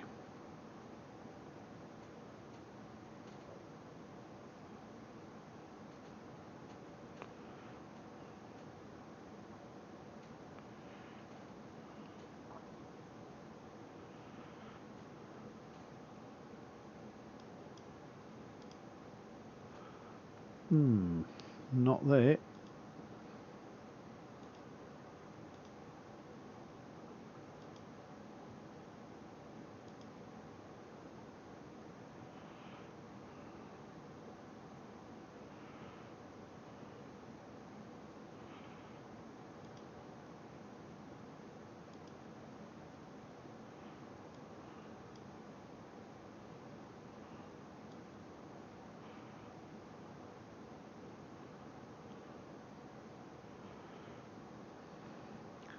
See if we can find Cigar Galaxy slightly brighter. And then we'll move across. Oh, saw it there in the top corner.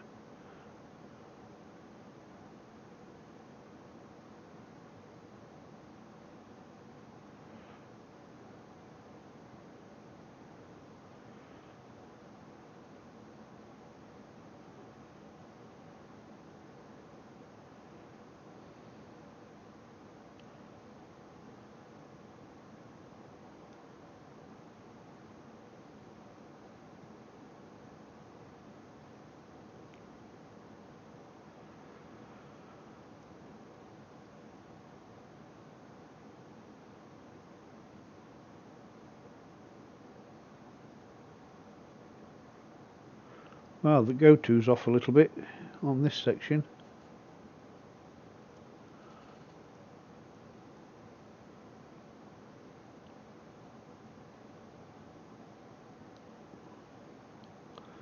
Should be able to pick a little bit of it up on 1 second. Thought it'd come up on the edge on the corner earlier on.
Mind you, if we've got a lot of condensation on the optics,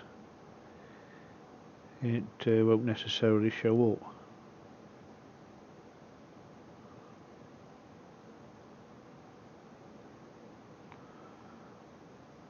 I'm too lazy to go out and have a look.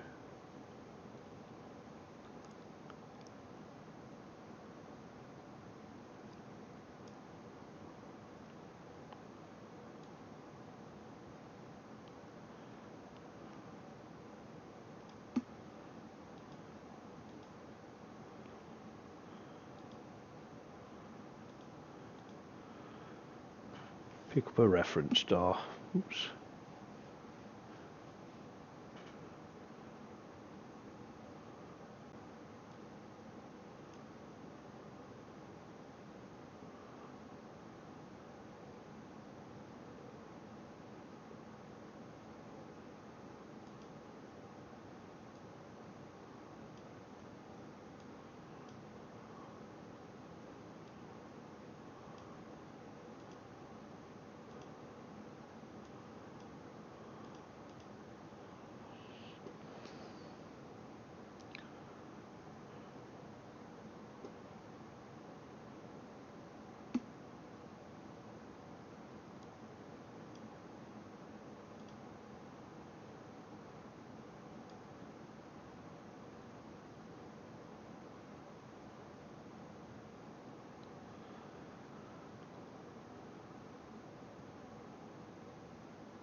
The boring bits of astronomy you don't normally see.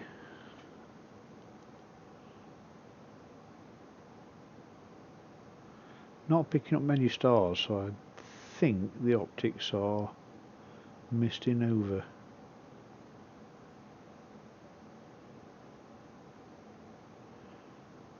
A bit like my eyes, really.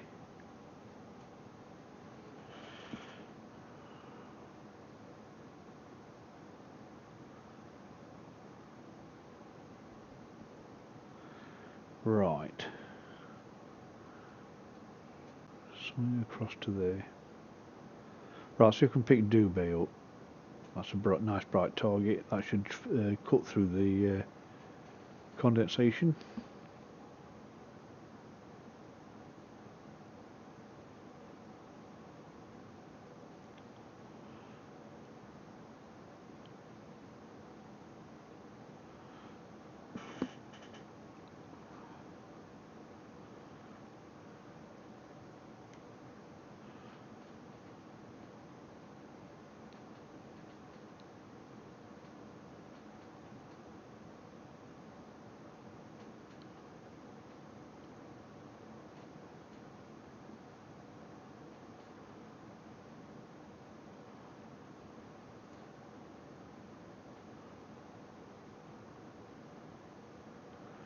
I thought I would have picked it up by now.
Right, just had a look at the optics.